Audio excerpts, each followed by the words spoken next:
Y estuvimos disfrutando y sorprendiéndonos de algunas de las cosas que el Señor nos lanzó a 90 millas. Así que prepárese, tenga a mano si usted anota o si va a utilizar el bloc de notas del teléfono, hágalo. Hay algunos elementos sumamente claves e importantes y sorprendentes. Hoy, domingo 22 de febrero, damos la bienvenida a los que se conectan a la transmisión o a los que se van a conectar. Iglesia Jesucristo es Amor Barinas. Este servidor, Pastor Juan Álvarez.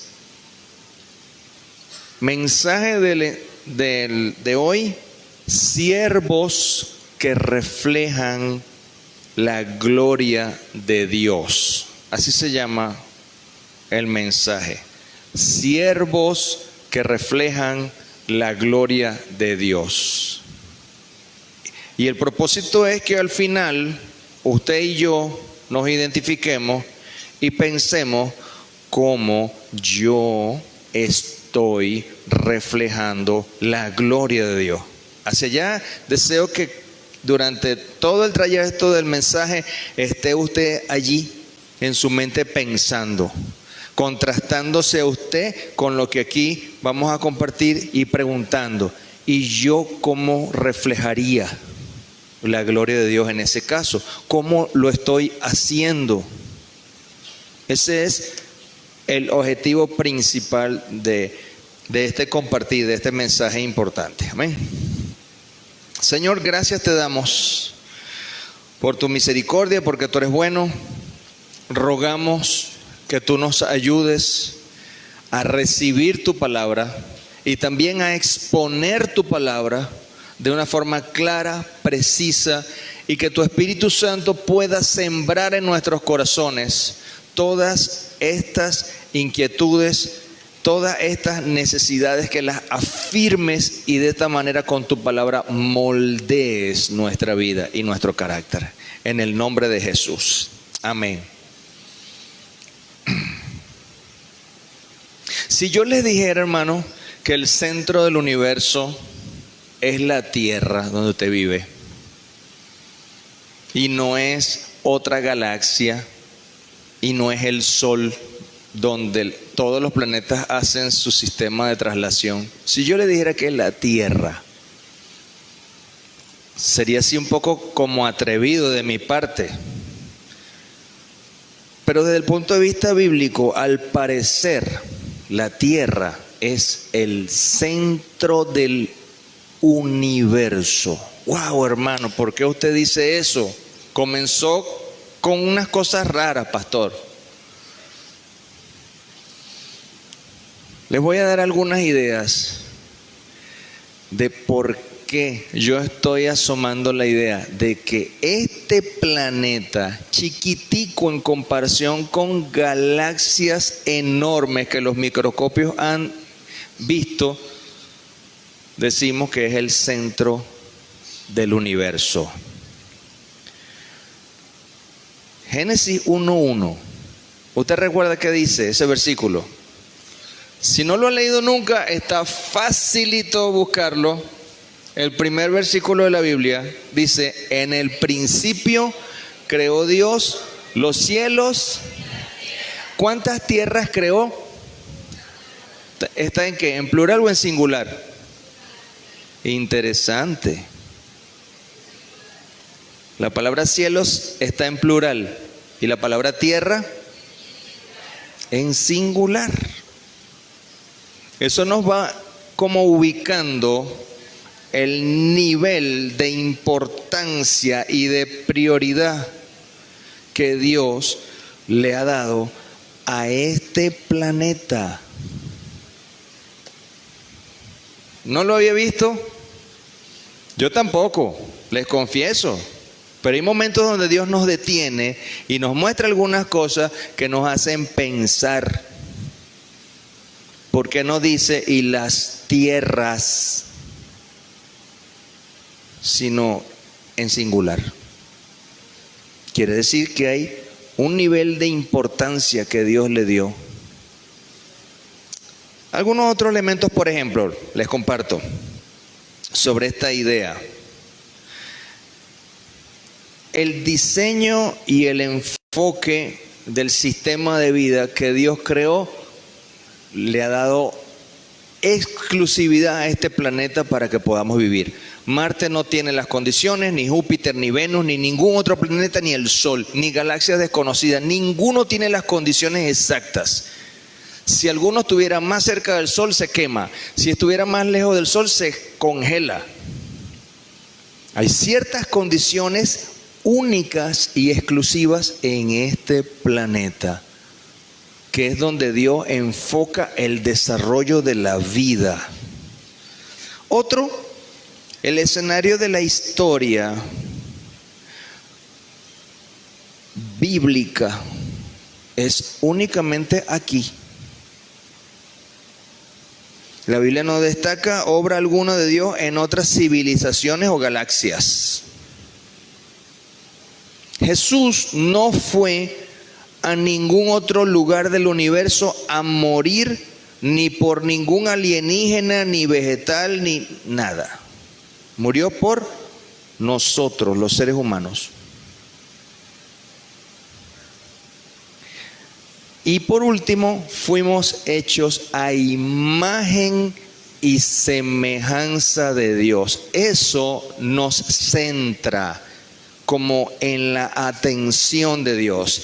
Y si nosotros no fuéramos el centro o la importancia para Dios, fuéramos un planetita más por allí flotando y Dios estuviera enfocado en otra cosa.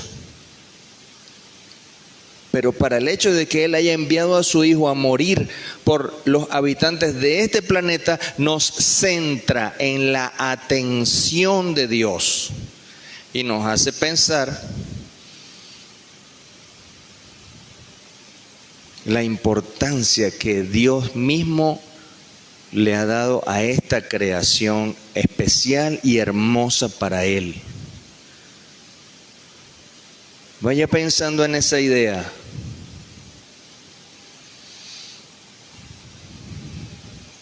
Fíjese lo que Jesús dice también. El hecho de que estemos así centrados y enfocados en la atención de Dios nos hace entender que Dios quiere alcanzar a la humanidad, toda esta humanidad, no una raza extraña, externa, extraterrestre,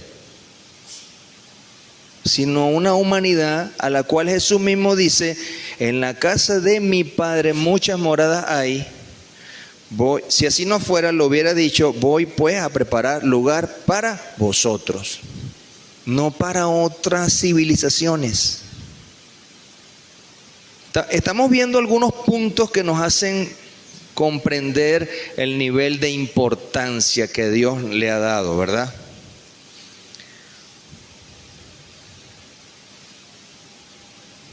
Entonces, es tan especial los recursos, la vida, el resto de las personas que habitamos, que de alguna forma hay en diferentes culturas de la historia, han surgido quienes han querido dominar, tener control, poder, desplazar a minorías o a mayorías para ejercer ciertos control de minorías pudientes,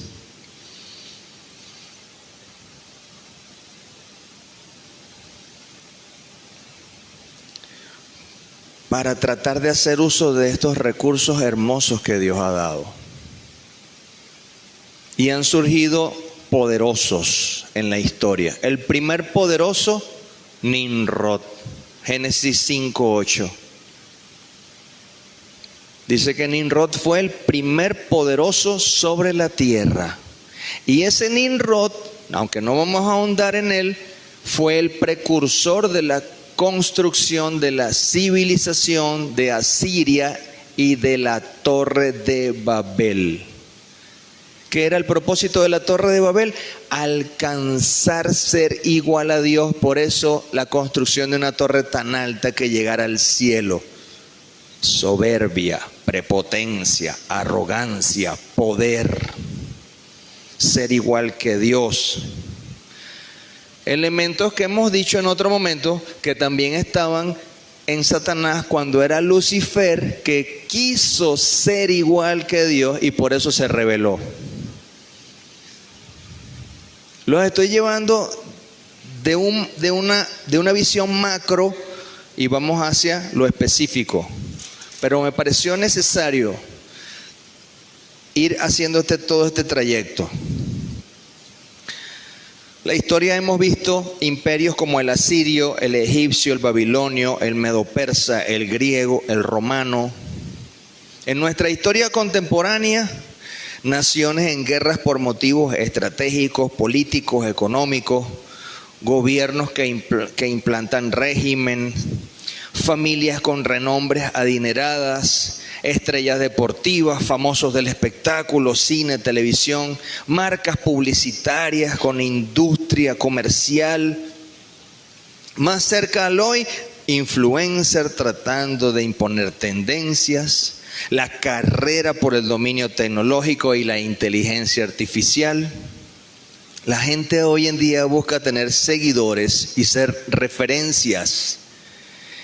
Esto es lo más sutil en cuanto a control y liderazgo. La gente quiere que lo sigan, quiere tener recursos, quiere desplazar a los demás.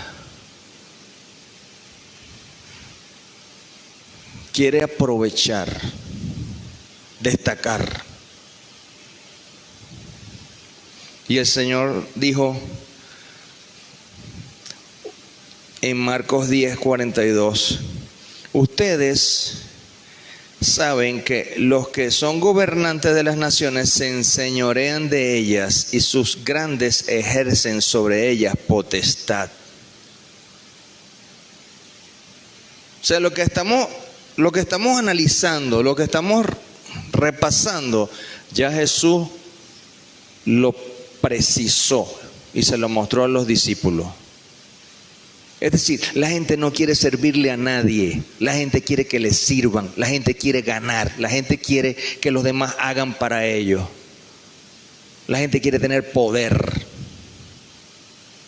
Eso de servir, no, eso es como humillarse, nada de eso. Pero el mismo Dios sirvió, es decir, prestó su servicio durante 6 días para crear todo el universo. ¿O usted no cree que eso fue un servicio de Dios? Tomarse el tiempo para diseñar y para hacer cada cosa, eso es servir. Y eso es distinto a ser humillado. Pero Dios prestó un servicio durante 6 días. Hay algunos que dicen que como la Biblia dice que un día es como 1000 años, entonces Dios se tardó 6000 años para crear. Aunque no vamos a entrar en ese tema, lo que sí es importante es que Dios sirvió a la humanidad para hacernos una casa donde podamos vivir, para diseñarnos.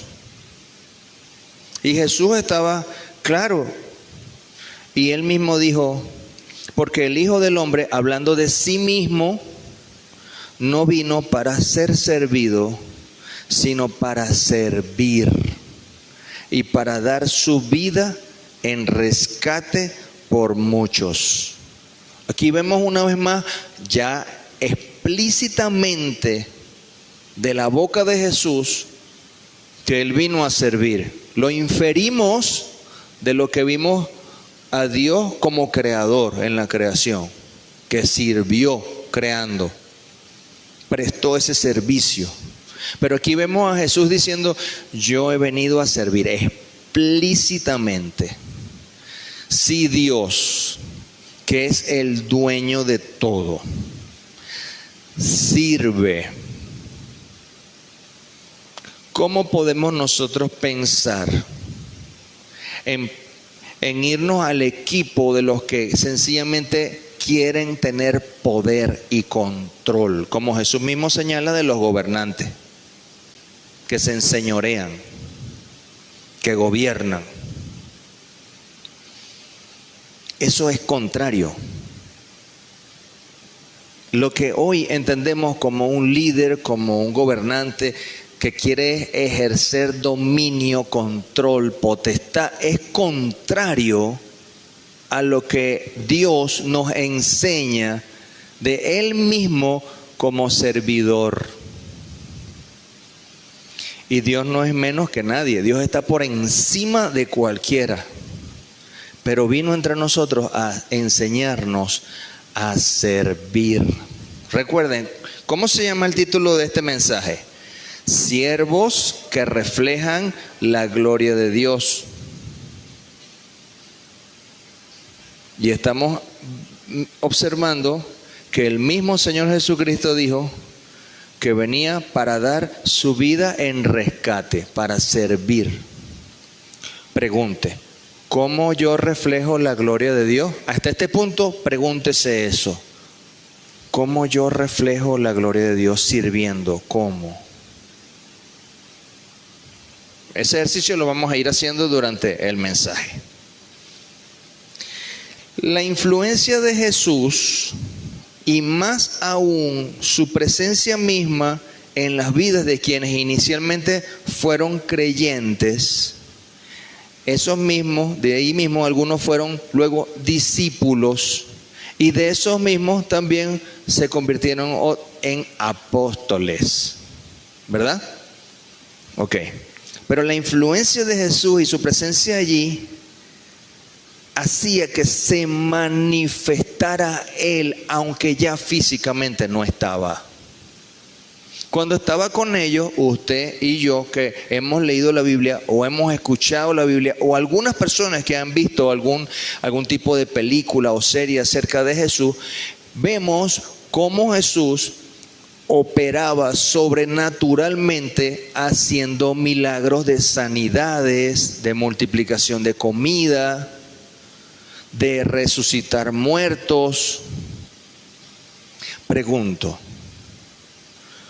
¿usted alguna vez vio, leyó que Jesús cobró algo por eso? Que Jesús le cobró a la mamá de la niña que le dijo Talita Kumi. ¿Usted cobró? Jesús cobró. ¿Será que Jesús tenía una cuenta de criptomoneda y cobró la alimentación de los 5,000 y todo le cayó en esa cuenta a él? Hermano, mire, estoy hablando de algo tan sencillo, pero es interesante. Jesús vino a hacer eso en favor de otras personas y de las cuales no recibió nada a cambio de beneficio personal. Eso es servir. ¿Y quién era Jesús? El Rey de Reyes y Señor de Señores. Y veamos lo que hizo. Y me contrasto. ¿Cómo estoy sirviendo yo? ¿Será que yo busco algún beneficio en mi servicio? Dios nos registra con su palabra, con su mensaje, y nos hace ver aún a nosotros mismos si estamos mal. No para descalificarnos, no para reprobarnos, sino para corregirnos, para transformarnos y llevarnos a alcanzar el nivel de su Hijo Jesucristo, un carácter perfecto, un carácter de madurez.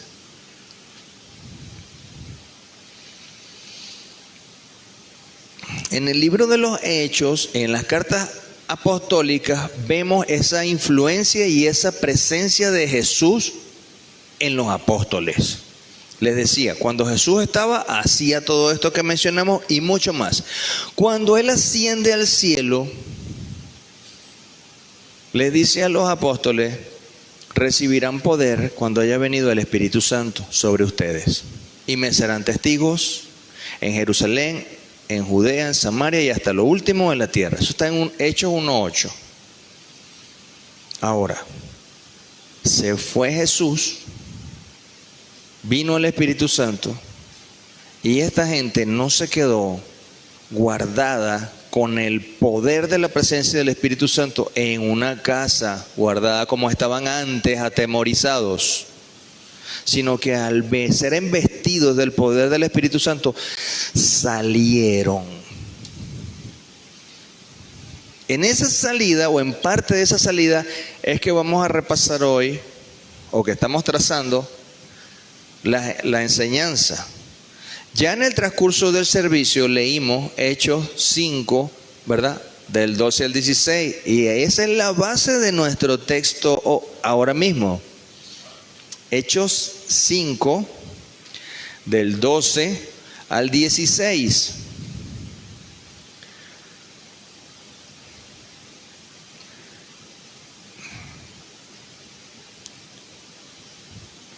Yo tengo acá la versión textual.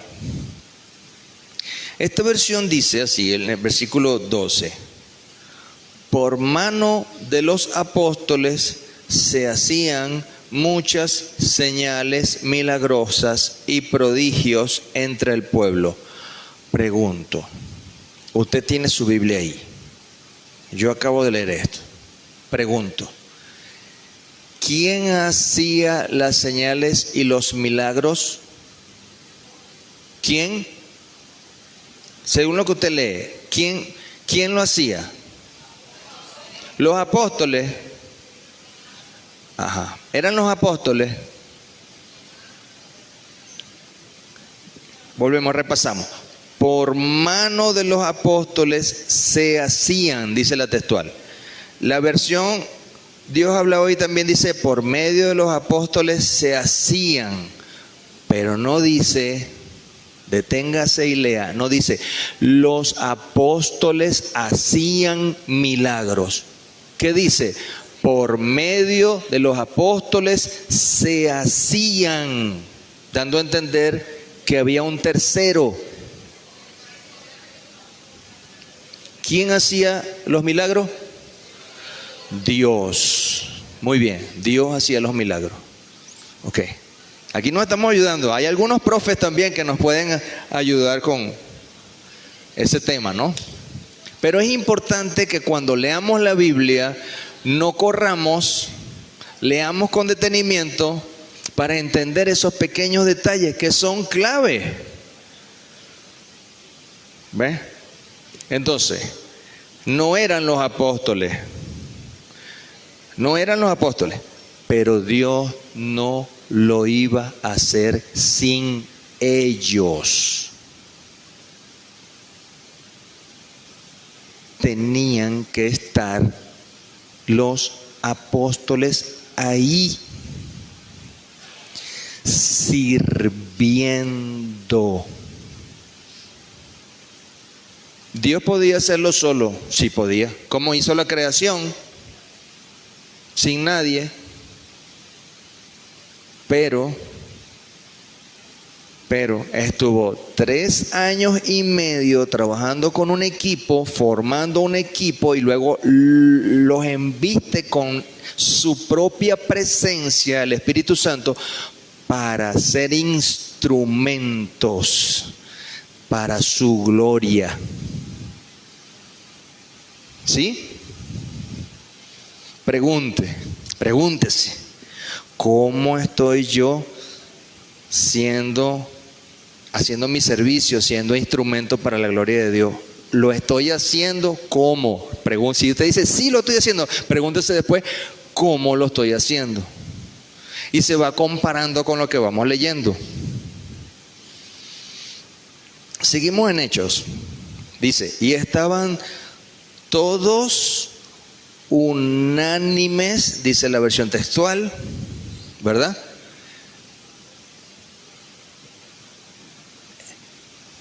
En el pórtico de Salomón, en esa zona, en un templo, ahí.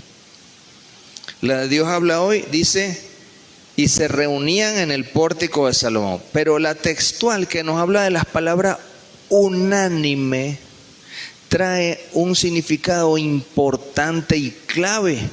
La palabra unánime tiene que ver con todos un mismo sentir, un mismo ánimo. Entonces, entre los apóstoles no había divisiones. No había yo hago esto, tú haces aquello, yo hago esto mejor, tú no sirves para esto. Había unanimidad. Algo clave para que el poder y la gloria de Dios se derrame a través de la iglesia. Si hay rivalidad, si hay competencia, no fluye Dios ahí. Miren ese pedacito allí, clave. Y estamos con el primer versículo del texto, hermano. ¿Qué hora es? 11:21. Como a las 3 de la tarde podemos salir, dirían algunos predicadores. Como a las 3, más o menos. No, hermano, no. Versículo 13. Pero de los demás, ninguno osaba juntarse con ellos. ¿Quiénes eran estos los demás? Esos demás eran aquellos que no se acercaban porque su propio pecado los acusaba y no querían venir a Dios. Gente que amaba más su pecado, amaba más la oscuridad, amaba más su maldad, su malicia, su disfrute, sus vicios. ¿Cómo podemos mencionarlo? Que no querían acercarse. Otros también no se acercaban porque tenían miedo de que fueran a reconocerlos con la iglesia naciente, y los acusaran y fueran llevados a ser muertos. Porque mataron a Jesús, al Salvador.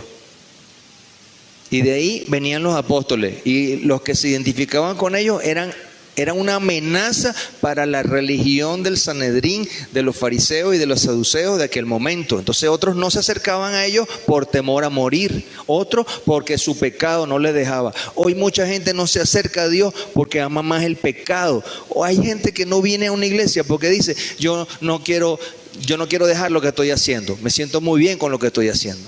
Y si voy allí, entonces eso significa que tal vez Dios quiera tratar conmigo y quitarme algunas cosas que no quiero dejar. No quiero dejar la droga, no quiero dejar el alcohol, no quiero dejar el sexo, no quiero dejar, qué sé yo, hermano, un negocio sucio, oscuro que estoy haciendo, que me está produciendo dinero, no lo quiero dejar. Pero si voy a las cosas de Dios, yo entiendo que eso tengo que dejarlo, y no quiero porque me estoy llenando de dinero y es lo que me gusta.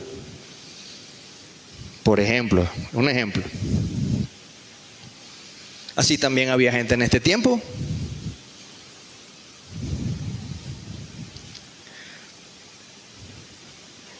En ese mismo verso dice que, bueno, el pueblo los alababa grandemente.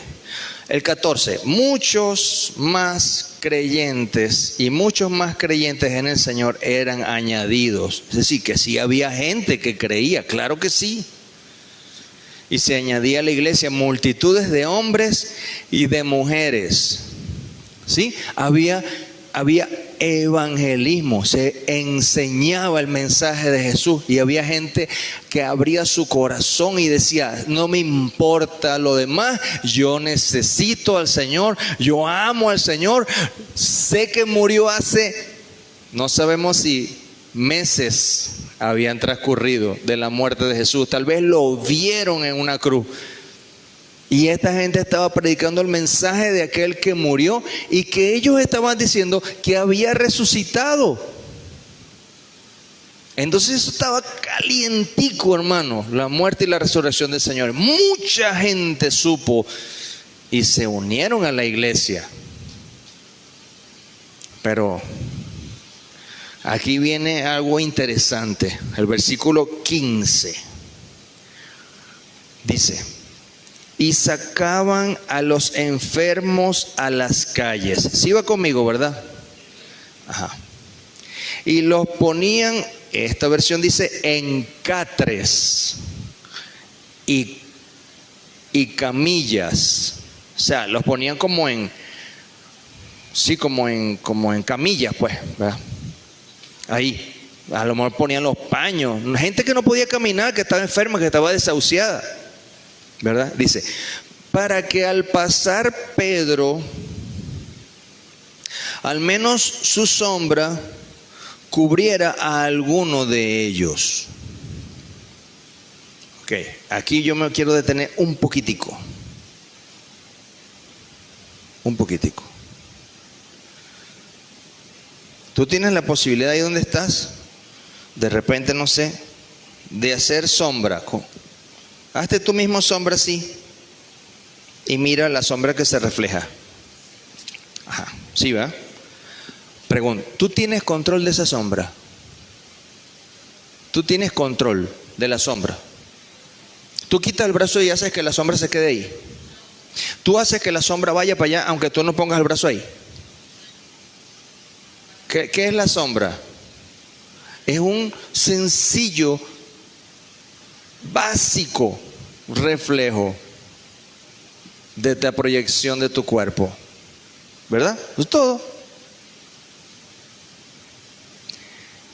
Esa sombra era la que caía sobre las personas que eran puestas en la calle. En la calle. La sombra, no tenemos control. Pregunto, les voy a preguntar. Son preguntas que son conchita de mago que el Señor me hizo primero a mí. Pero yo no puedo dejar de hacérselas a ustedes. ¿De quién era la sombra? ¿Qué dice la Biblia? ¿De quién era la sombra? Seguro. Pero Pedro no tenía el control de su sombra, como nadie la tiene. Ninguno tenemos control de nuestra sombra. ¿De quién era la sombra? La sombra era de Dios, hermano. La sombra era de Dios. La sombra Dios la usaba. Pedro no podía hacer nada sino caminar por ahí. Caminar. Pero no podía hacer nada con su sombra. Así que era Dios usando la sombra que el mismo Dios hacía proyectar por las leyes de física normal. Así que estaba ahí la sombra de Dios. Pregunto, cuando usted ve una bonita luna llena que le alumbra de blanco y que inspira a veces a algunos a ser poetas, poesías, esa luna, esa luz blanca que cae sobre la tierra, esa luz la produce la luna, según lo que hemos aprendido. La produce la luna, la genera la luna. ¿Cómo se produce esa luz? La luz de la luna es que el sol proyecta sobre ella en el espacio, rebota en la luna y la luna rebota una luz blanca hacia la tierra. La luna no produce la luz blanca, es el reflejo de la luz del sol.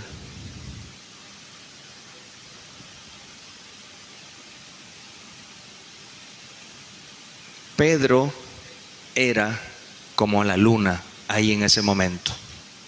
Él no emitía nada, no producía nada, solo reflejaba la gloria de Dios a través de algo que ni siquiera hoy, y yo creo que nadie a futuro va a poder tener el control jamás, que es su propia sombra. Una cosa insólita. Pero tú y yo tenemos que ser como la luna. proyectando una luz que no es nuestra, pero que está dentro y que debe ser mostrada, con la que debemos alumbrar y servir. ¿Cómo sirvo? Pregunta, recuerde, pregunta. ¿Cómo sirvo? Pero como la Biblia sigue, nos hace ver que no había ese límite de poder de Dios ahí físicamente en ese transitar de Pedro, porque el versículo 16 dice: también de ciudades circunvecinas de Jerusalén concurría la multitud, trayendo enfermos y atormentados por espíritus inmundos. A ver qué dice su Biblia, vamos a ver qué dice su Biblia. Y algunos eran sanados, y cierto porcentaje era sanado. La Biblia dice, utiliza la palabra todos eran sanados. Porque no hay un nivel de margen de error en Dios, de insuficiencia en Dios. No hay un porcentaje de falla en Dios. No fue que Pedro lo hizo bien como apóstol, aunque nosotros no podemos juzgar eso. No podemos pensar en algo así. Pedro fue alguien que caminó con Jesús. Pero Pedro no fue el que lo hizo bien o falló. No fue Pedro. Fue Dios que no falló. Y que tampoco va a fallar cuando te quiera usar.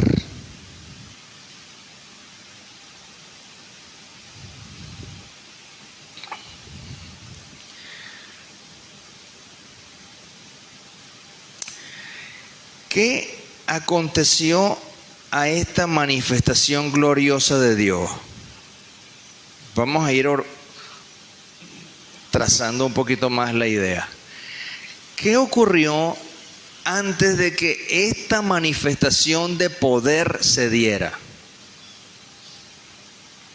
En el mismo libro de Hechos, pero en el capítulo 4, usted va a revisar el versículo 29, 30 y 31 para que vea qué elemento indispensable estuvo presente para poder ver el resultado que estamos viendo en Hechos 5. Hechos 4:29. Estuvo presente una oración de todos los apóstoles reunidos. Y el fragmento de la oración es este: y ahora, Señor, mira sus amenazas y concede a tus siervos que con todo de nuevo hablen de tu palabra, mientras extiendes tu mano para que se hagan sanidades y señales y prodigios mediante el nombre de tu santo Hijo Jesús.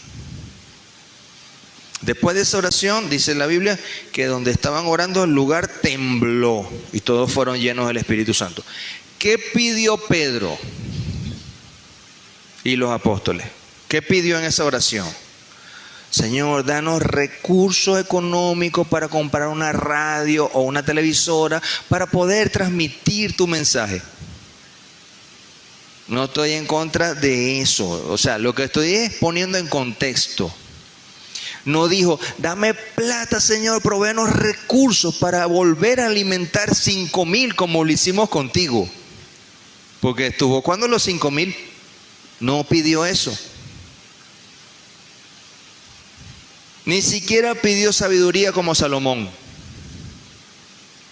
¿Qué fue lo que pidió? Que podamos hablar tu palabra. Yo no sé cómo hacerlo, Señor. No tengo la capacidad, Señor. Me trabo. Se me olvida. Se me olvidó lo que viví contigo. Mucho se me olvidó. Recuerdo que te negué, Señor. Estoy hablando como si fuera Pedro. Recuerdo que te negué 3 veces, Señor. Y eso me me ha condicionado, me cuesta, siento inseguridad. Pero concede que hablemos tu palabra con denuedo, con autoridad, con firmeza. Esa fue la oración. Señor, que me vaya bien en el negocio para no preocuparme de las finanzas para poder servirte. Esa no fue la oración. Que no tengamos que pasar necesidad mi familia para poder servirte. Esa no fue la oración. Y después dijo, y además de eso, Señor, extiende tu mano y respalda.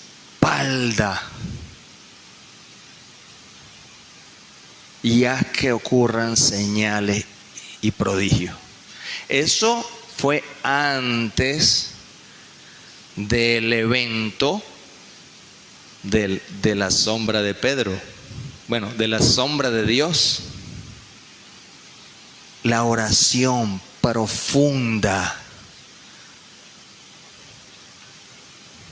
Y es un elemento que debe estar en ti y en mí. Entonces, si me pregunto, ¿qué estoy haciendo para ser instrumento para la gloria de Dios, para servir? La primera cosa que nos está mostrando la Escritura es, tenemos que orar profundamente en nuestra intimidad, juntos también.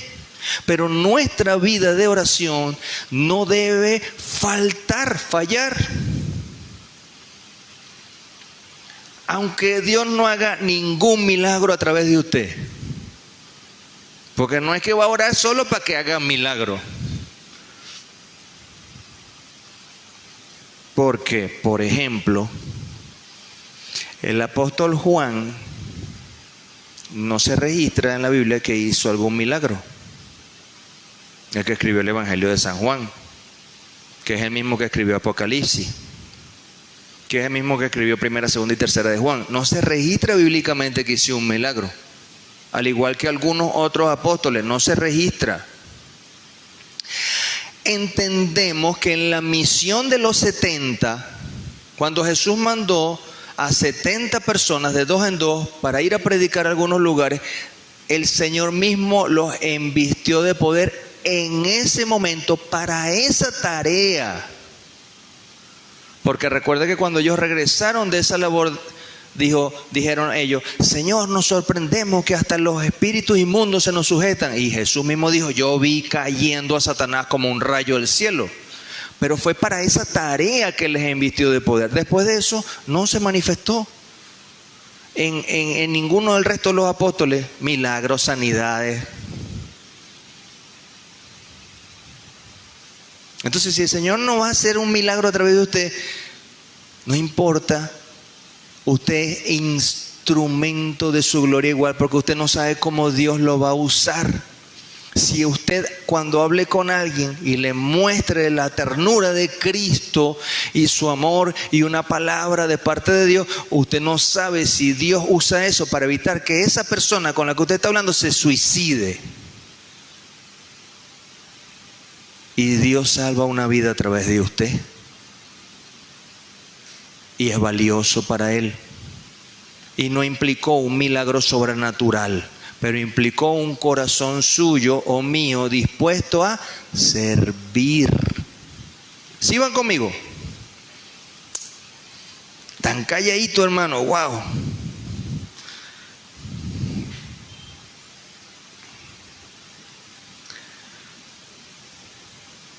Muy bien, como ustedes saben, volvamos a Hechos 5.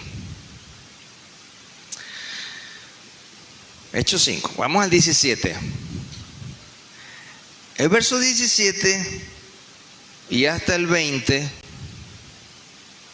nos habla también de otro evento sobrenatural. Les pongo en contexto. El 17 dice que todos los religiosos de la época se llenaron de envidia por todas estas manifestaciones de sanidades sobrenaturales y de liberaciones que hubo. Y entonces metieron presos a los apóstoles, fueron a la cárcel.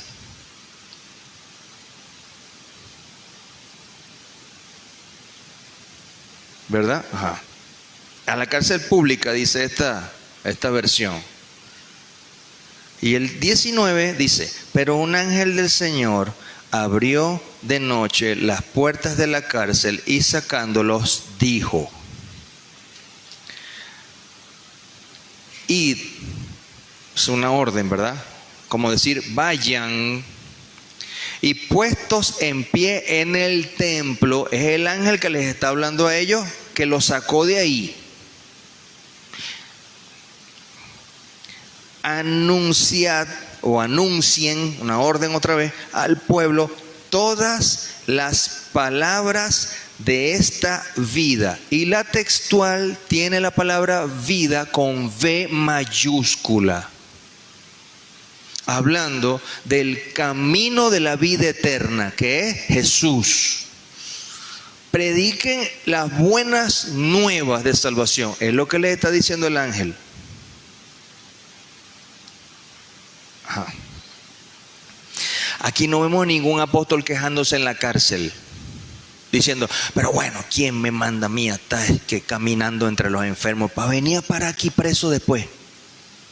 No vemos ninguno de ellos diciendo algo así.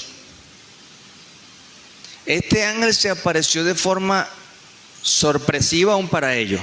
Los sacó de ahí y les dijo vayan y prediquen. Y ellos hicieron eso. Y ese es el segundo elemento que tenemos nosotros que aplicar para decir que voy a servirle al Señor para la gloria suya, que es la obediencia a su palabra. Es el segundo elemento que nos ayuda a ser siervos que reflejen su gloria, la obediencia a su palabra. Porque ellos salen de ahí, al otro día ellos están en el templo predicando temprano. Alguien les dice, los del Sanedrín dice, vayan a buscar a aquellos que dejamos presos allá.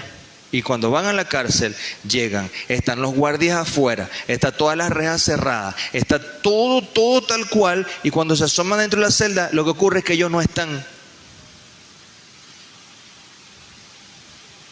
Pero estaba todo, y los custodios no habían notado que no estaban, porque estaban afuera resguardando la celda. O sea que de forma sobrenatural, ese ángel los sacó. Van y le dicen, mira, pero no están. Y cuando le está diciendo, no están presos, otro viene y le dice, pero los acabamos de escuchar que están predicando allá en el templo. Pero bueno, como están presos, están en el templo, ¿qué pasó? Obediencia. Entonces, uno de los elementos para que la gloria de Dios se manifieste en mi vida, en tu vida, es ser obedientes a la palabra de Dios, que es la única cosa tangible y objetiva que tenemos de Dios, por la cual Él nos habla. Nunca sustituiremos un sueño, una percepción, un sentimiento, una experiencia por lo que dice la Biblia, que es estable, continua, eterna. No hay mudanza en ella, pero tú te puedes equivocar en percibir un sueño, en identificar algo, en tratar de traducir algo. Entonces no nos podemos guiar por una percepción, sino que nuestra guía es la escritura, la palabra.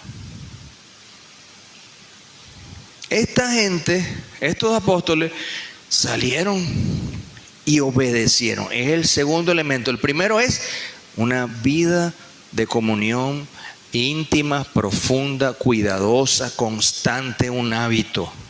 El segundo elemento para que Dios nos use para su gloria es la obediencia a Él, a su palabra.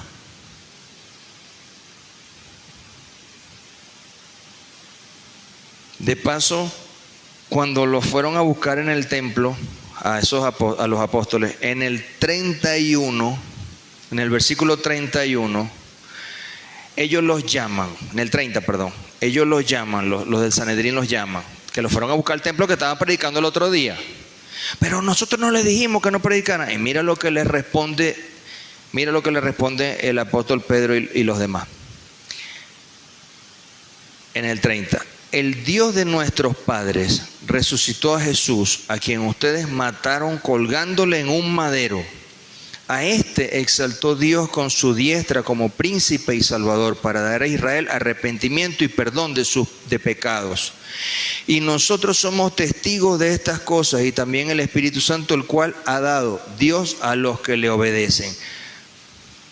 Ese pedacito, esos 3 versículos que leímos, es lo que el ángel les dijo a ellos que hicieran: predicar acerca de esta vida, de la vida eterna, de la vida nueva, de la vida en Cristo. Y les estaba predicando a esos líderes religiosos.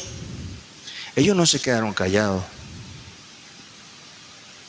Y eso implicaba probablemente una sentencia de muerte, como usted lee en el siguiente versículo. ¿Cómo dice el siguiente versículo? El 33. Ajá. Querían matarlos. Ajá. Ese era el resultado en ese momento de predicarle a esos líderes. La textual dice así, mire, escuche esto. Pero ellos, al oír esto, fueron cortados hasta el corazón. Es decir, los religiosos. O sea, fueron... De broma no les dio una CB a esa gente ahí, de la rabia que agarraron. Y lo que dice la textual, dice, fueron cortados hasta el corazón. Claro, porque ellos no se acordaban que meses antes le dijeron a Pilato: crucifícalo, crucifícalo. Y cuando le dijo Pilato: pero yo soy inocente, bueno, no importa, su sangre sea sobre nosotros. ¿Se acuerdan? Y aquí estaban diciendo: no, nosotros no lo matamos. Y el apóstol Pedro, inspirado por el Espíritu Santo, le dijo: si ustedes lo mataron y ustedes lo colgaron en un madero, y eso casi les da algo. Entonces ahí los iban a mandar a matar, e intervino Gamaliel. Esta es la historia donde interviene Gamaliel. Y le dicen: tranquilo, y le hizo un recuento. En tal tiempo vino uno diciendo que era algo y pasó. Y en tal tiempo vino otro, dijo que era algo y pasó. Si estos hombres están haciendo algo de parte de Dios, aunque ustedes acaben con ello, esa obra va a permanecer. Pero si no es de parte de Dios, eso se va a acabar. Entonces eso hizo que no los mataran. Y los llamaron y los azotaron. El máximo número de azotes permitidos legalmente por un juicio legal eran 40. Seguramente un comentarista dijo: le dieron 39. Porque no era legal darle los 40. Entonces seguro le dieron uno menos, pero para darle con todo. Y eso no es un azote así como de un correazo, hermano. Y con ese azote, el versículo 40 es que nos dice: llamando a los apóstoles, los azotaron y les ordenaron que no hablaran en el nombre de Jesús, y los soltaron. Y el 41 dice: salieron los apóstoles rezongando, bravos, porque dice así. ¿Cómo dice? Ustedes no están leyendo la Biblia conmigo, hermano.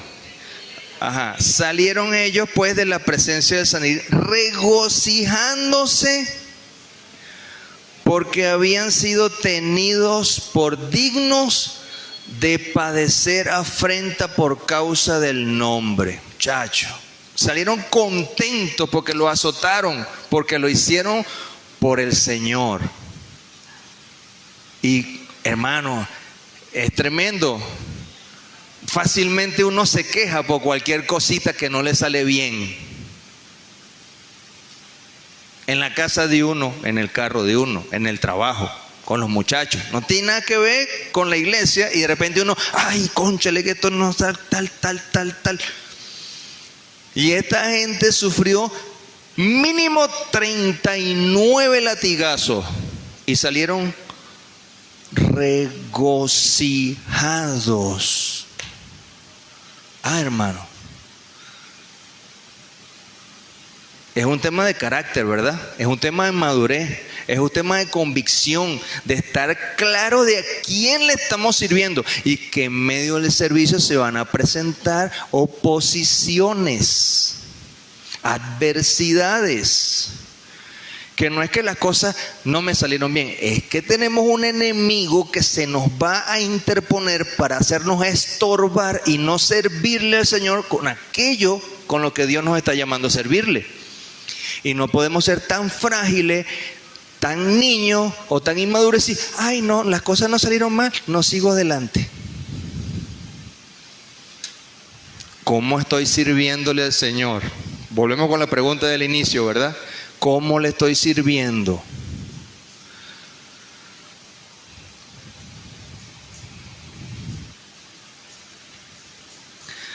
Ahora yo quiero mostrarles, hermanos, algún paseo. Quiero hacerles un paseo. Con esto ya estoy terminando, pero en serio, estoy terminando con esto. Quiero hacerles un paseo con algunos personajes que Dios también los utilizó para su gloria, los usó para glorificarse a través de ellos. En otros contextos, en el Antiguo Testamento y en el Nuevo Testamento. Y un bono que recibí en medio del servicio, que lo incluí. Porque estas prédicas son en vivo, no son pregrabadas.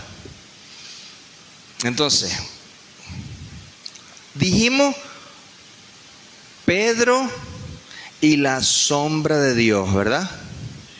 Y ya vimos ese pasaje. Avancemos. Pablo, el apóstol, y el delantal de Dios. Voy a irles leyendo brevemente. Hechos, los que anotan, Hechos 19:11, dice: y hacía Dios milagros extraordinarios por mano de Pablo, de tal manera que aún se llevaban los enfermos los paños o delantales de su cuerpo y las enfermedades se iban de ellos y los espíritus malos salían. Pero era el delantal de Dios, no el de Pablo. Vamos a comenzar a colocar en nuestra mente que es lo de Dios y no lo mío lo que va a obrar, que es Dios y no soy yo el que va a hacer una obra gloriosa, porque la gloria es para su nombre y no para mi nombre. Entonces es Pablo y el delantal de Dios, ¿sí? Ok, otro, Moisés y la vara de Dios.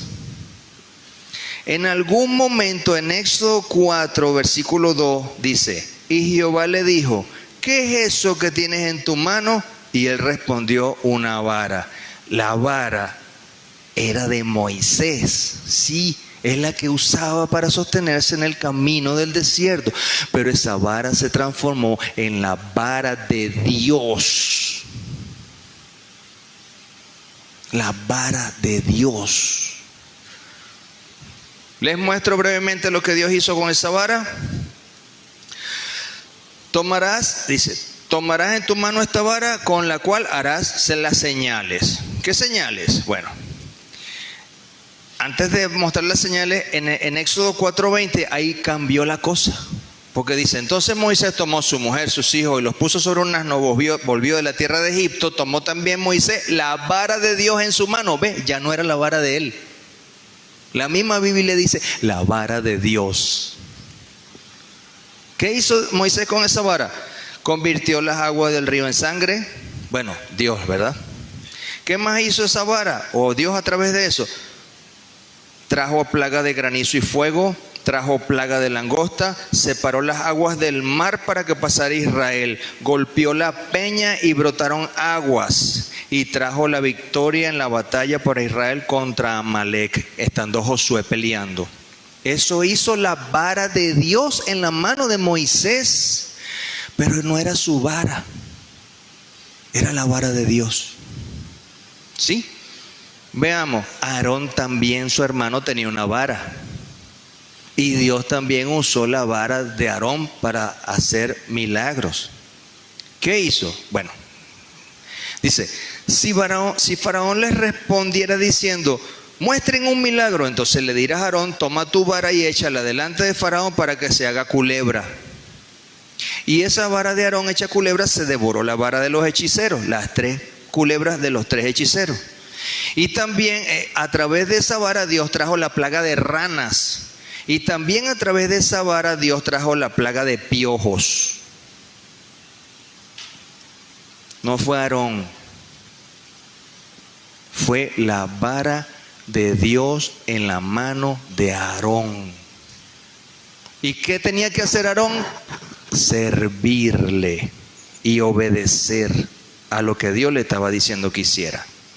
¿Sí? Veamos ahora Elías y Eliseo, 2 profetas. ¿Sí? Los que quieran textos bíblicos, al final se me acercan y yo se los doy. ¿Sí? Pero les estoy dando puntualmente, pero yo tengo las citas acá. Elías y Eliseo y el manto de Dios.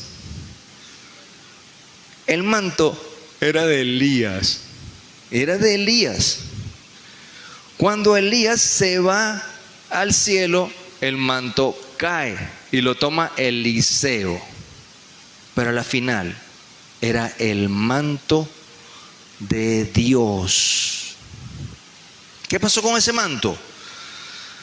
Bueno, Elías tomó el manto, lo dobló, golpeó las aguas y se abrieron las aguas del río Jordán y ellos caminaron. Después que Elías es llevado al cielo, el manto cae, lo toma Eliseo, se regresa, las aguas ya se habían vuelto a unir y Eliseo también golpeó las aguas, se volvieron a abrir las aguas del río y Eliseo salió de ahí. Pero era el manto de Dios.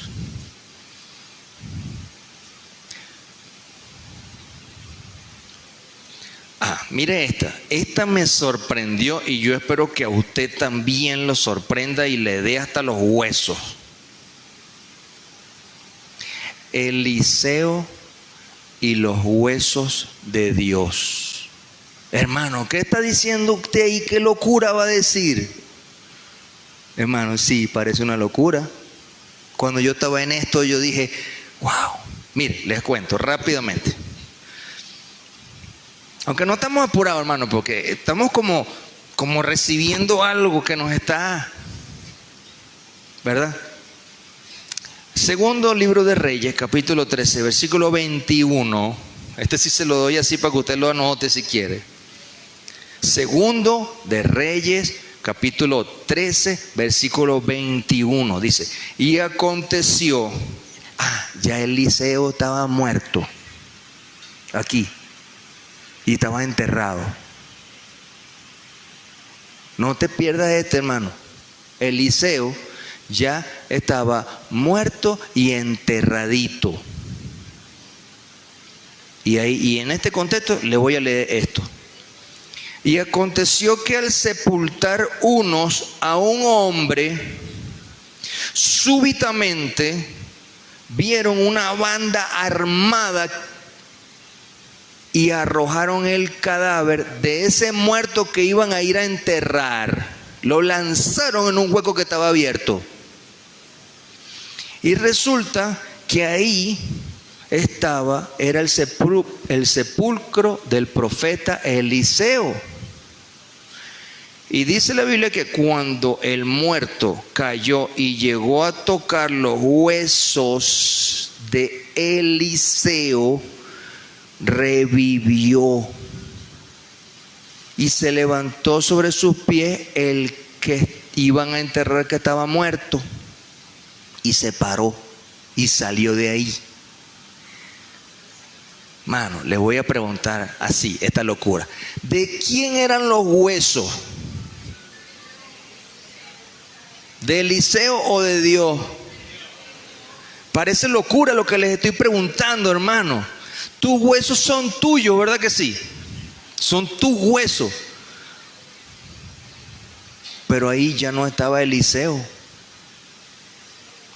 Eliseo ya no estaba ahí, hermano. El alma de Eliseo no estaba ahí. Esos huesos eran como la vara de Moisés.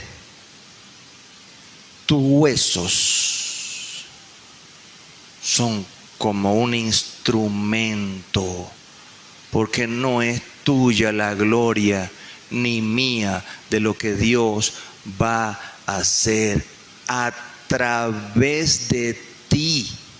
Que no es que Dios te menosprecia, pero que la gloria no es tuya, es de Él. Y si no entendemos eso, nada va a pasar a través de nosotros.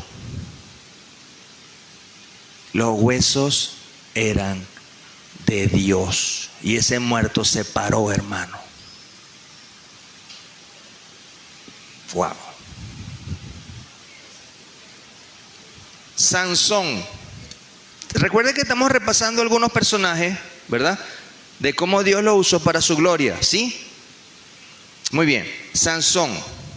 Jueces 15:15. Sansón. Sansón, hallando una quijada de asno fresca, aún estaba fresca, me imagino que, bueno, no quiero ahondar y detallar lo de fresca, recién muerto el burro, pues, agarró la quijada y enfrentó a un ejército enemigo y mató con esa quijada 1000 personas. La quijada del burro de Dios. La fuerza de Dios sobre Sansón. No, la gloria no es nuestra. David, usted se sabe, esta es clásica. David y Goliat, es clásica, usted se la sabe. Usted la puede predicar aquí conmigo. David y Goliat. Agarró la onda, ¿verdad? Y 5 piedras del arroyo, ¿verdad que sí? Y cuando fue a enfrentar a Goliat, sacó una piedra del saco pastoril. Estoy en 1 de Samuel 17:50. Sacó la onda, la piedra la metió en la onda, giró y la lanzó. La onda, las piedras de Dios. Hermano, Dios agarró esa piedra en el aire. Dios agarró esa piedra en el aire, hermano. No piense usted que la destreza del pastorcito David, hermano, Dios agarró esa piedra en el aire y le hizo así y se la metió aquí a Goliat. Hermano, fue Dios. No volteemos a ver mayor cosa. Fue o como te quiera. Como usted quiera, Dios lo hizo. Fue Dios. Otro, Gedeón. Ya usted se ubica, ¿verdad? Rápidamente. Y los que ven series, algunos ven por ahí algunas series bíblicas. Bueno, muy bien. Gedeón y los 300 de Dios. Usted sabe que con 300 personas, Dios le dijo a Gedeón en Jueces 7:7. Entonces Jehová dijo a Gedeón: con estos 300 hombres que lamieron las aguas, os salvaré. ¿Quién iba a salvarlo? ¿Quién iba a hacerle frente a un ejército de más de 120,000 personas? Era Dios con esos 300. Y entregaré a los madianitas en tus manos, y váyase toda la demás gente, cada uno a su lugar. Era Gedeón y los 300 de Dios. Sadrac, Mesac y Abednego, 3 jóvenes amigos. Sadrac, Mesac, Abednego y el horno ardiente de Dios. Ok, Porque es de Dios, es de Dios. No es de ellos. El horno no era de Nabucodonosor, era de Dios, porque ese horno después se clausuró. Después de eso. ¿Qué pasó? Daniel 3:25. Nabucodonosor, después que manda lanzar a esos 3 jóvenes en ese horno, dice: he aquí yo veo 4 varones sueltos que se pasean en medio del fuego sin sufrir ningún daño, y el aspecto del cuarto es semejante a hijo de los dioses. Hermano, Cristo Jesús ahí en medio con ellos 3, hermano. La Biblia dice que salieron y todo el mundo estaba así expectativa, viendo que ni un cabello estaba consumido, que su ropa no olía a fuego. Salieron 3, habían 4. El Dios soberano los estaba protegiendo.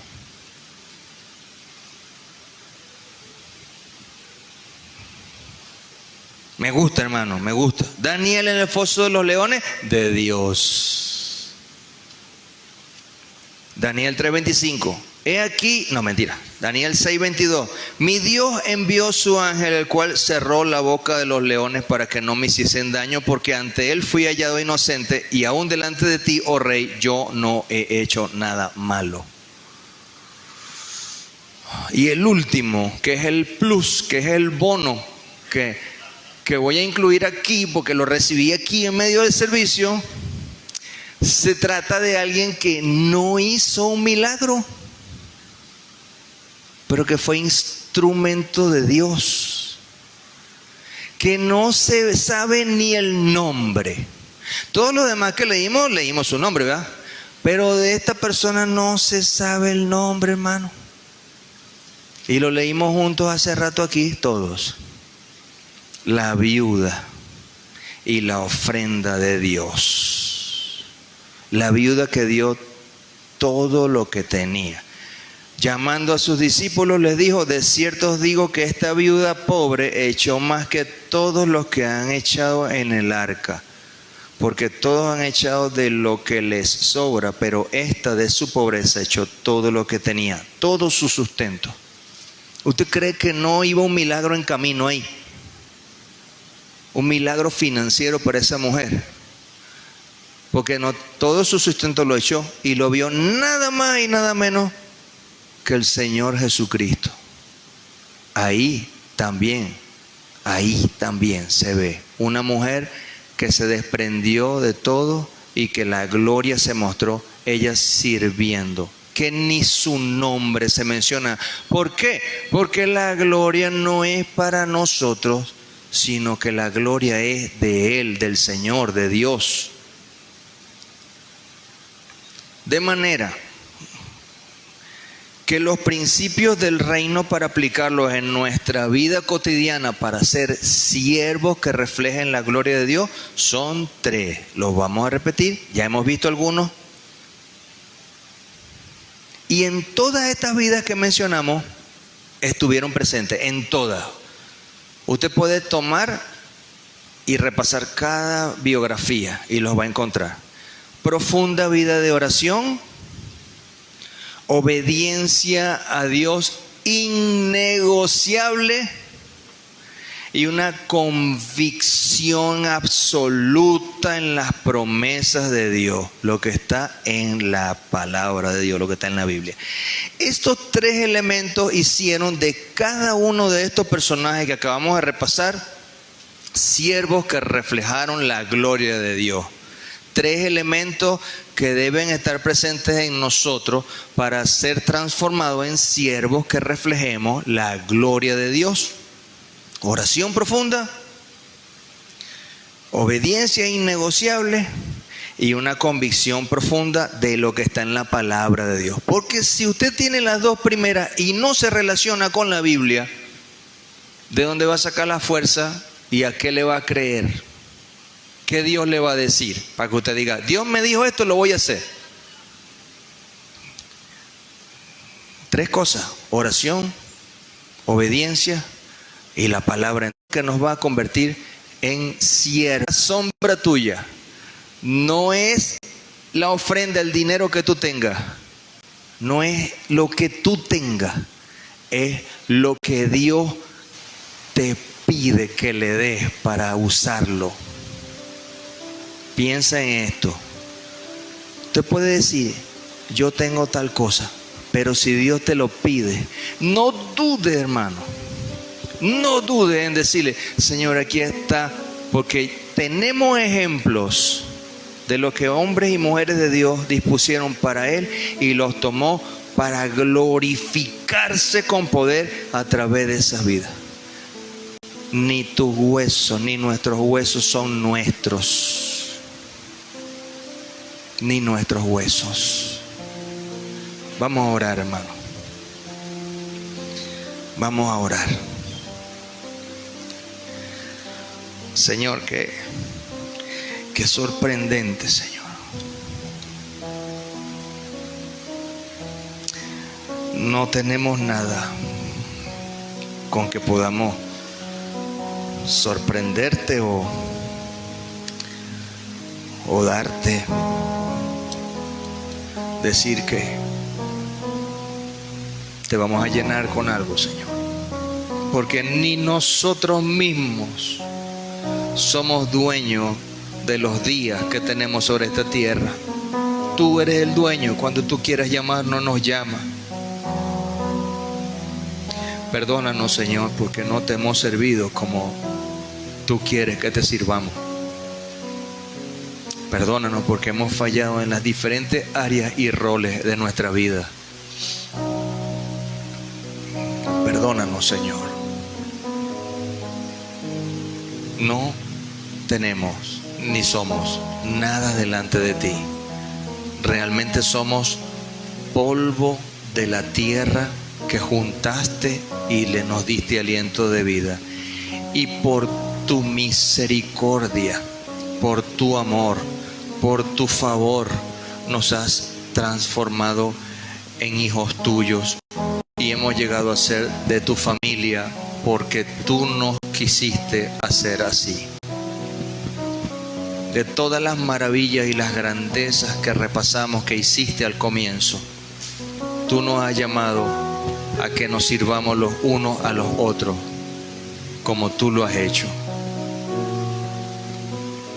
Que la gloria no es nuestra, que no somos nosotros los que destacamos, que no somos mejores que otros, sino que tú eres el grande del universo y en tu amor estamos seguros y en tu presencia tenemos provisión y en ti tenemos plenitud, Señor, plenitud para no pensar en quitarle algo a alguien, porque tú nos llenas, Señor. Nos has mostrado cómo obraste en la vida de aquellos hombres, grandes hombres, Señor, y de tus apóstoles, cómo hacías maravillas por ellos, Señor. Pero también nos has mostrado cómo ellos rindieron sus vidas a ti y entregaron lo que tenían para servirte. Entregaron sus vidas hasta más allá, como el caso del profeta Eliseo, sus huesos. Perdónanos porque no te hemos dado todo a ti, porque nos hemos reservado cosas. Perdónanos, Señor, y ayúdanos. Queremos hoy, Señor, decir